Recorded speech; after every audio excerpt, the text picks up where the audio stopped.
ఎంతో రుచిగా, ఎంతో యమ్మీగా ఉండేటువంటి సగ్గుబియ్యం ఉప్మా రెసిపీని షేర్ చేస్తున్నానండి. చాలా చాలా యమ్మీగా ఉంటుందనమాట. ముందుగా దాని గురించి పల్లీలని డ్రై రోస్ట్ చేసుకొని, ఈ విధంగా మనం పై పొట్టు తీసుకొని కొంచెం కచ్చపచ్చ క్రష్ చేసి పెట్టుకుంటాము. తర్వాత ఒక 6 అవర్స్ నుంచి సగ్గుబియ్యము నానబెట్టుకుని పెట్టుకుంటామండి. క్యారెట్ తురుముకున్నాను, పచ్చిమిర్చి అండ్ కరివేపాకు, అదర్ వెజిటబుల్స్ కూడా యాడ్ చేసుకోవచ్చు. పొటాటో యాడ్ చేసుకోవచ్చు. అయితే ఇక్కడ బాణాలు పెట్టేసుకొని 1.5 టేబుల్ స్పూన్ ఆయిల్ వేసుకుని, 1 టీ స్పూన్ జీలకర్ర, కొంచెం కరివేపాకు, ఒక 5 పచ్చిమిర్చి ఈ విధంగా కట్ చేసి పెట్టుకున్నానండి. అది వేసేసుకుని కొంచెము ఫ్రై అవనిస్తాం అనమాట.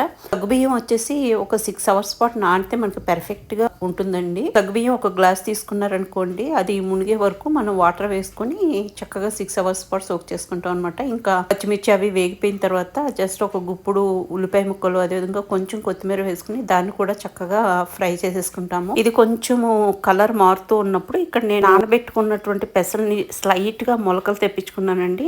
స్ప్రౌట్స్ ఇక్కడ యాడ్ చేసేస్తున్నాను అనమాట. చిన్నగా వస్తే సరిపోతుంది, మరి పెద్దగా అవసరం లేదండి.